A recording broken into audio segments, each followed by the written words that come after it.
We are Frank and Daphne, a couple of not-so-young cycle tourists from Canada, and we're off on another adventure in Europe.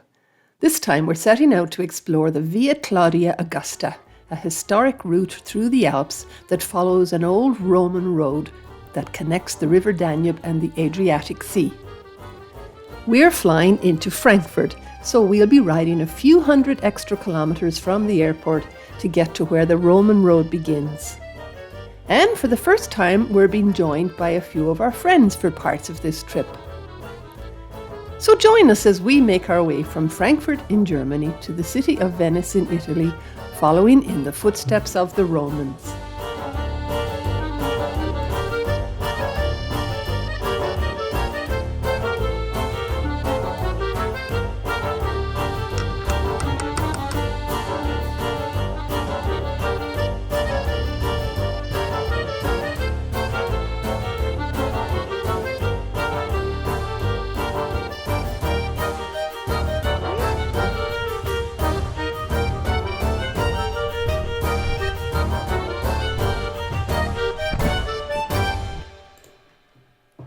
Welcome to episode 2, where you're joining us in a cute little Bavarian town called Tauberrettersheim, where we overnighted on our ride along the Tauber River, en route to the River Danube and eventually to the Austrian border.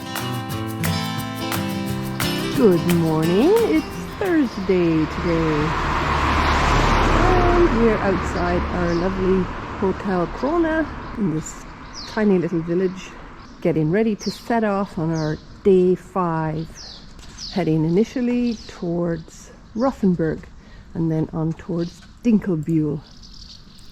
Before heading out of town, we're riding across the town's historical bridge, just for fun because it's not actually on our route this morning. St. Nepomuk is still there, keeping a watchful eye over things.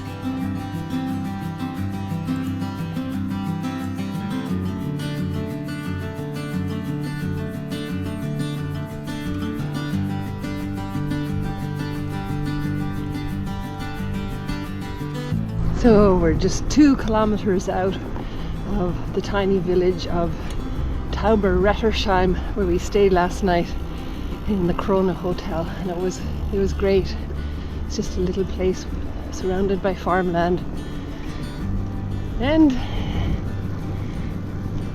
we had a wonderful dinner there in the hotel restaurant last night. We had pork and spätzle and mushroom sauce, which we devoured. And today is meant to be pretty hot. It's going to be 30 and maybe a bit above, so it's just after 9 o'clock, so that's an early start for us. So we'll see how far we get today. Maybe we won't quite get to Dinkelsbuhl, but that's a possible target today.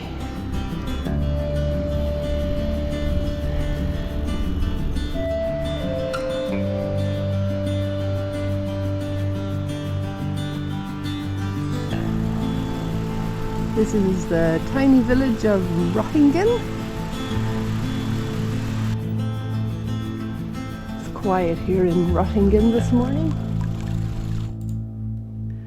In case you haven't seen episode 1, I should mention that we're about 230 kilometers into this tour, having started in Frankfurt. From there we followed the Main Radweg as far as the city of Wertheim, where we left the Main and have since been following the Tauber River valley. The riding along the River Main was flat pretty much, but yesterday we started to have a little bit of climbing. And this Taubertal Radweg happens to be part of the popular Romantische Strasse cycle route, which we'll be following more or less all the way to the city of Donauworth on the River Danube, or the Donau as it's known in Germany.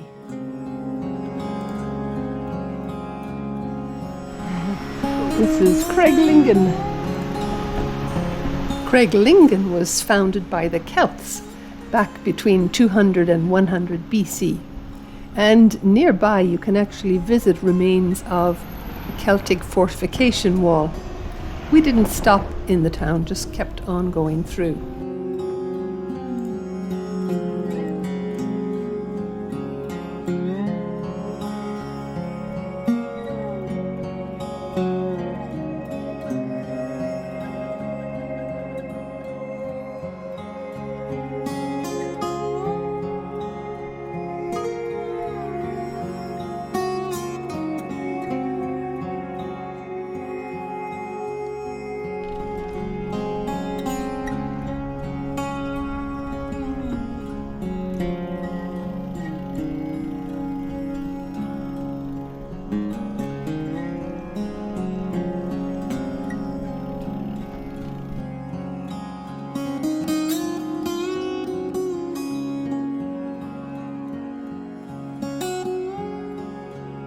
We got off to push this little bit.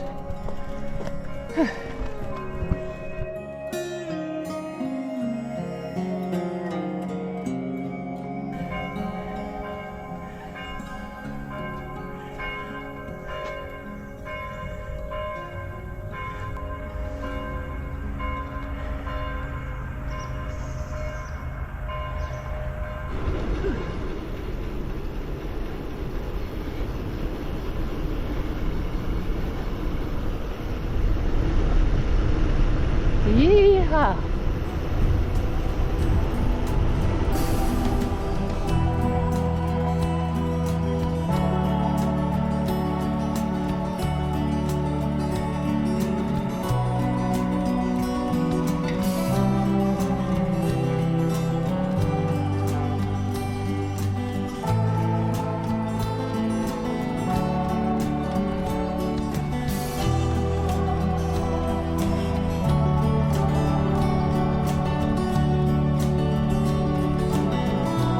It's 12 o'clock and it's already 30 degrees.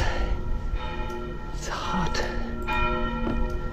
Just before reaching Rothenburg, we went through the little village of Detwang, passing this lovely Gothic church called the Church of St. Peter and Paul, which apparently has a beautifully carved altar by a very well-known sculptor.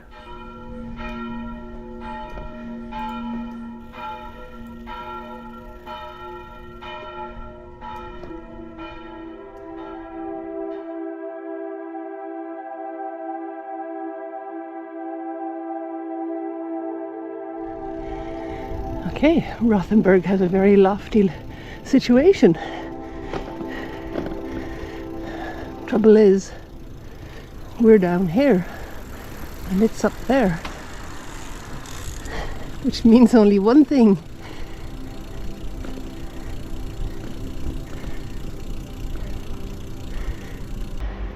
We're taking a break here on the way up the brutal hill to Rothenburg.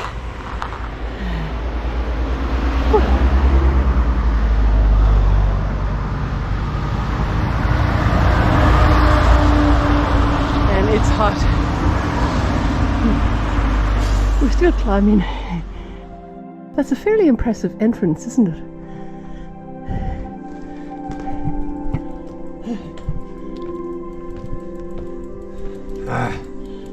No comment. We gotta hope the coffee and beer up here is going to be worth it. Well, whatever about the coffee and beer, the city we were about to see would definitely be worth the climb. We are entering through one of 6 or 7 gates through the impressive city walls, amazingly still completely intact. Rothenburg is one of only 4 German towns with fully intact walls, and they're all in Bavaria. We just came up that hill to the right there, but there's another entrance gate over there that's pretty impressive. The medieval centre appears completely untouched by the passage of time. There is such a wealth of original buildings from the Middle Ages here. It's no wonder it has become such a tourist attraction. And the number of souvenir shops we see along the way here is a sure sign of its tourist draw. But it doesn't take from the charm of the place. The only thing detracting from our amazement at the architecture is the intense heat as we push our bikes up the streets towards the market square. The market square is the lively hub of the town, where the town hall takes pride of place. It seems to have a split personality. The front part is Renaissance style, as it was rebuilt after a fire in the 16th century, and it's joined to its Gothic section with a tower sitting atop the gable.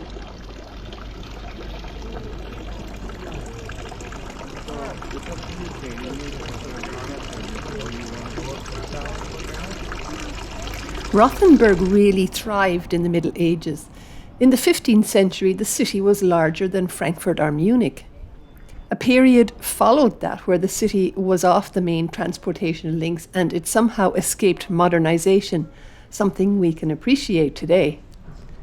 And this old medieval part of the town escaped bomb damage in World War II, so that what we see here today are many buildings in their original state. The eastern part of town did sustain damage in the war, but buildings were mostly rebuilt. The city walls survived relatively intact, with only their wooden roofs needing repair.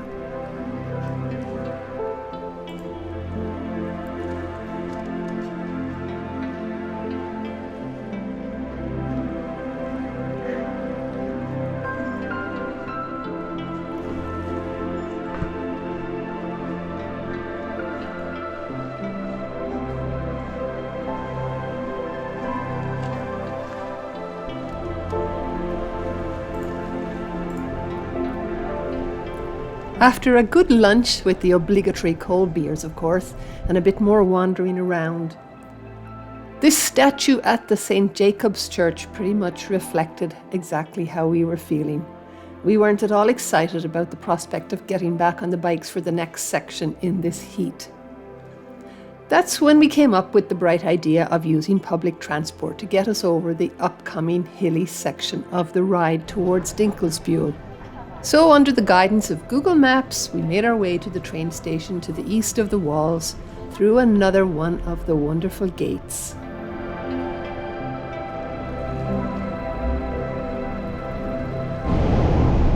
Okay, so we're on a bus. Google confused us by leading us to the train station, but actually it was a bus to Schillingfürst, which left from the station. And so we're skipping a 20-kilometre section of hills and a less interesting route with air conditioning.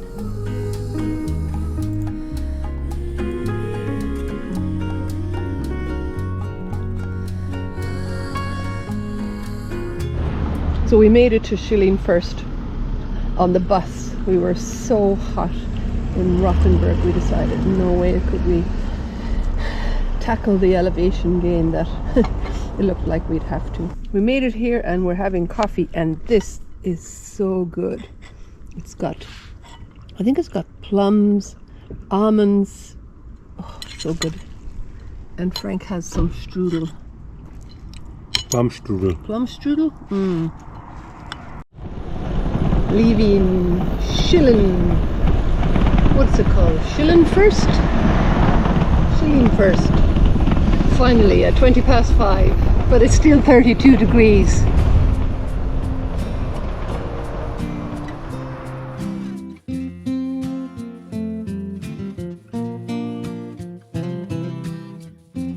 So it's 7 p.m. now. We've taken a couple of long breaks today in the heat, and we have 14 kilometers to go to Dinkelsbuhl.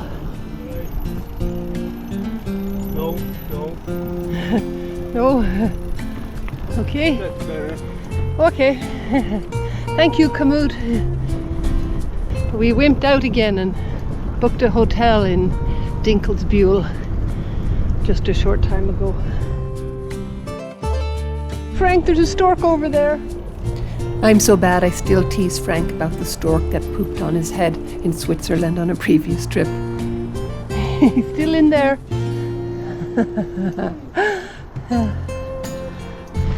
A nice little bit of gravel here. And I wish you could record smells, because there's quite a farm smell here.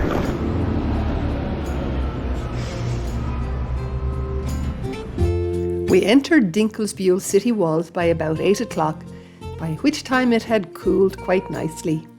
We had ridden another 30 kilometers from Schillingfürst.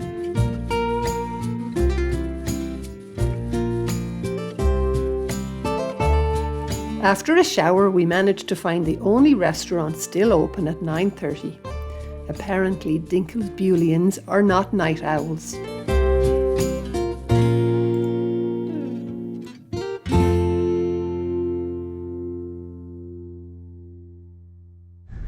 It's Friday morning, day 6 of our tour, and this was our hotel last night. We had a fantastic, restful night here. The bikes are locked over there. And Dinkelsbuhl is a beautiful little town. This is where we dined last night. This was the only restaurant whose kitchen was open after 9:30.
So apparently this was originally designed as a freestanding tower and later became part of the church. The plan for today is to head south towards Nordlingen along the Romantische Strasse. Yesterday we left the Tauber River behind just south of Rothenburg and we followed the Wörnitz-Radweg for a while. And we have about 240 meters of climbing ahead of us today, but we're both feeling refreshed this morning, which is good. Frank's almost packed up, I'm all packed up, and we've been taking our sweet time leaving our hotel this morning. It's almost 11 o'clock, which is checkout time. We may pay for this later with the heat, but oh well, c'est la vie. One final look at Dinkelsbuhl and one of its lovely gate towers. As we left town, we got a nice look at part of the old walls. Dinkelsbuhl is another one of the 4 German towns still having intact medieval walls. Life is all good again this morning. I'm feeling refreshed. I wasn't feeling so good yesterday afternoon in the heat, but better today. Should be a fairly straightforward ride to Nordlingen, and that's where we might stay tonight. We'll see.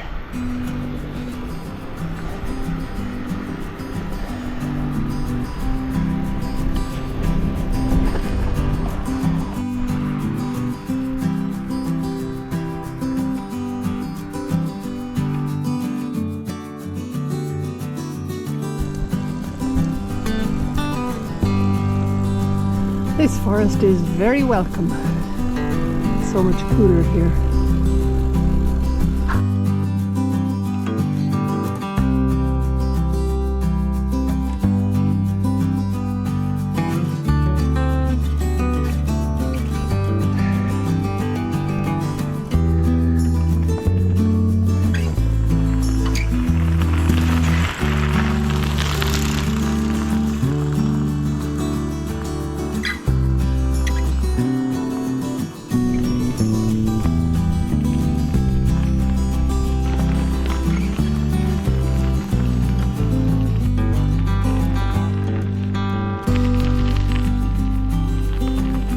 This might be the last of our climb on our leg to Nordlingen today. Almost at the end.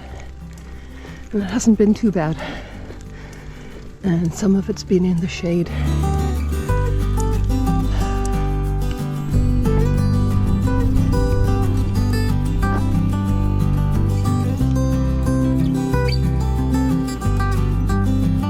It's the little village of Friendingen that we just left.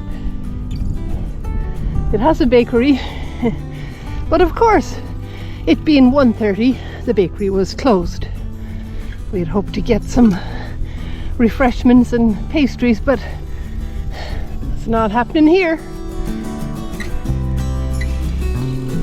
Well, if I could record smells, you'd be smelling farmyard manure right now. It's a nice little village.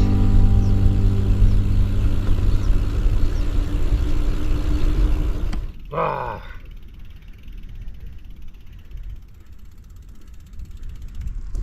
Hot, hot, hot. Yeah, it sure is. A scorcher again. Wouldn't mind if Rothenburg had a cold drink stand. Of all the little villages we passed through today, not one of them had a cafe or a place where you could buy refreshments. They were all dead quiet and seemed to be just little farm communities.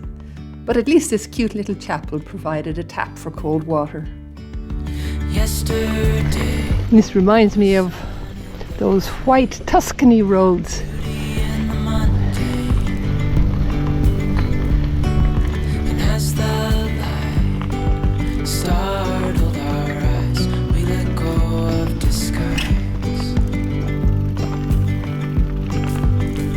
We just popped in to have a look at this Kloster Mahingen. It's extremely ornate inside. It's a huge, huge church.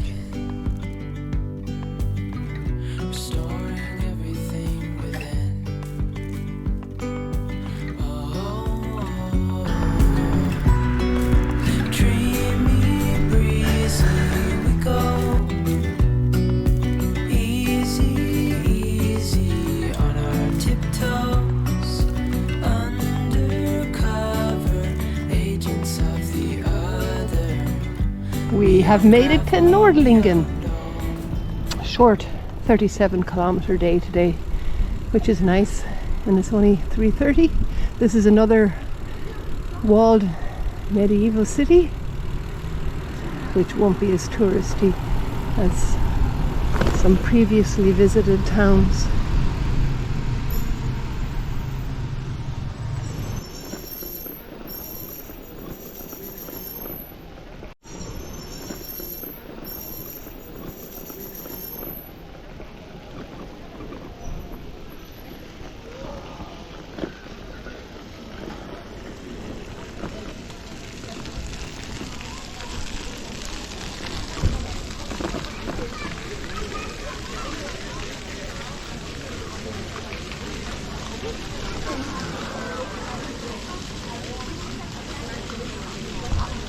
Okay, we just had beer and pizza.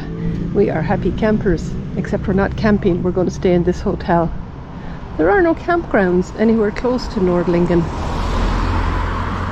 So darn it, we have to rough it again.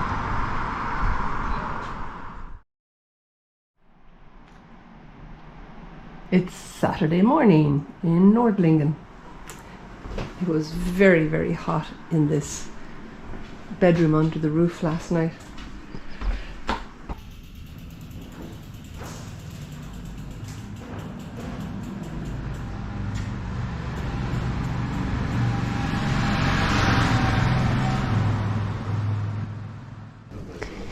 So we're on our way to Donauworth today. We should reach the Danube, which is a major landmark on our route.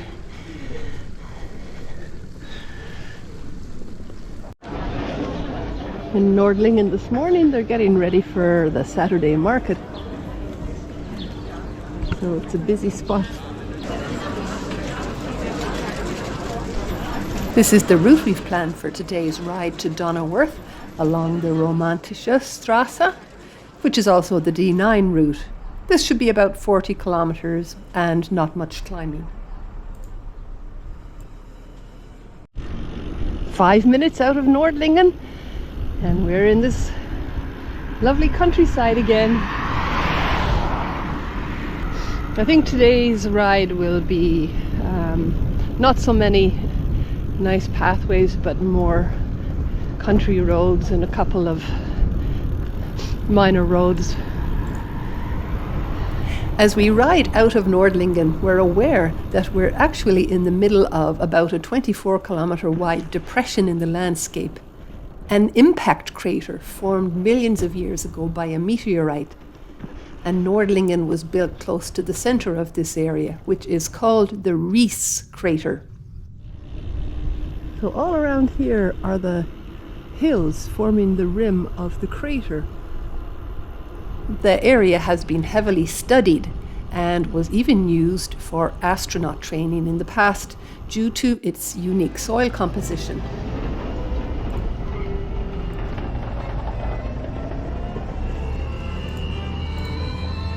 Here's a typical sign along these roads showing the various cycle routes. It's always reassuring for us when we see the D9 and the Romantische Strasse signs.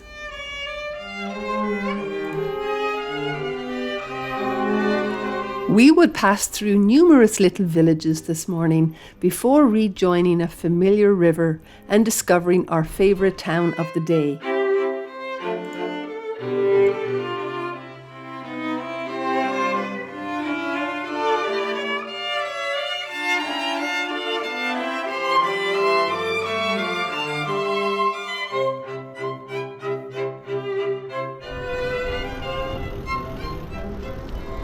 So we're back along the Wornitz River again.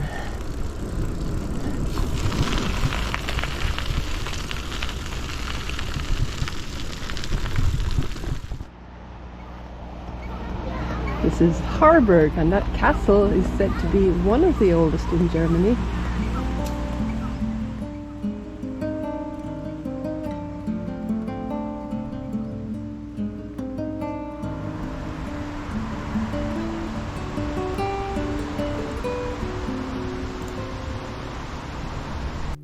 We made our way over the bridge past the old mill and really fell for the charm of this lovely tranquil town. Well, actually, I think we fell for the restaurant at the end of the bridge, where we had the best coffees and desserts.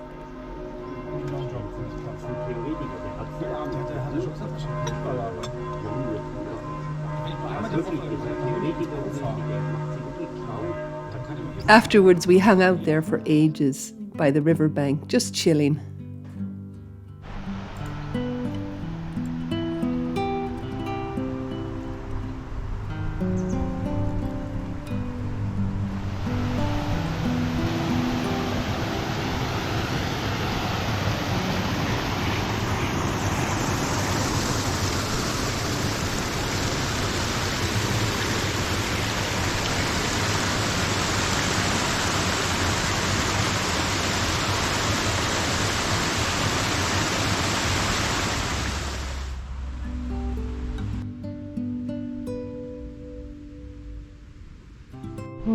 Back on the bikes again, and it's 2 o'clock. We had a wonderful rest by the river.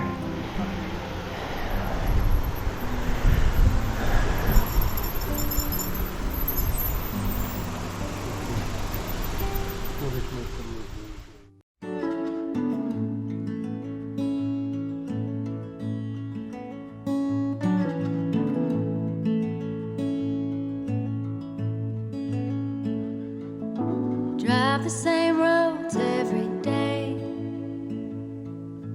We both get there our own way. Thistle and an apple tree, how different two souls can be. But we both grow from the same sorrow if we both. So we can see Donauworth off in the distance now, so that's exciting. We're going to be reunited with the Danube. Okay, we're all stocked up with food because we're going to try to camp tonight south of Donauworth.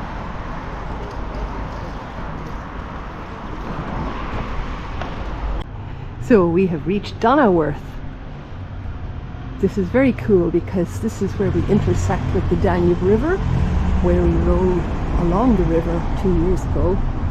And this also represents the beginning of the Via Claudia Augusta, the old Roman road route that we're going to be following south from here.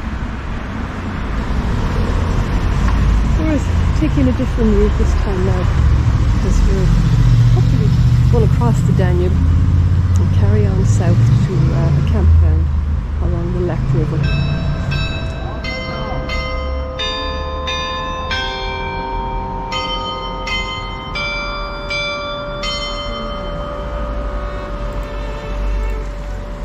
As we make our way across the Danube, we're reminded of our ride along its banks 2 years ago when we rode east as far as Passau. Now we're heading about 8 kilometres southeast of town to a campground, which although is called Donau-Lech camping, it's not quite as far east as the River Lech.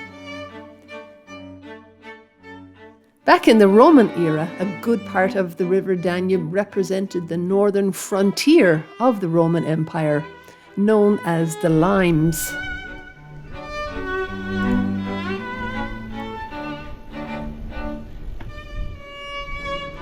We may have found camping.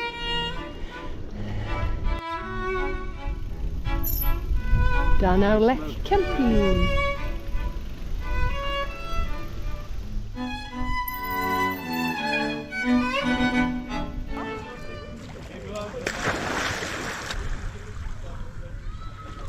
We loved this campground. It had its own little lake for swimming.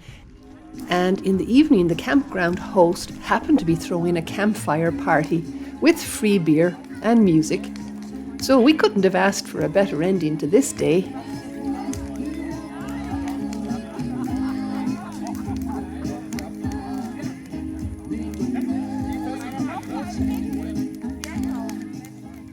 Coming up in the next episode, we'll finally connect up with the Via Claudia Augusta route and make our way towards Augsburg, Germany's second oldest town, and an important stop along this ancient Roman road. Soon afterwards, we make our way towards Füssen and get our first views of the Alps. So lots of great scenery and history coming up. So we'll see you very soon.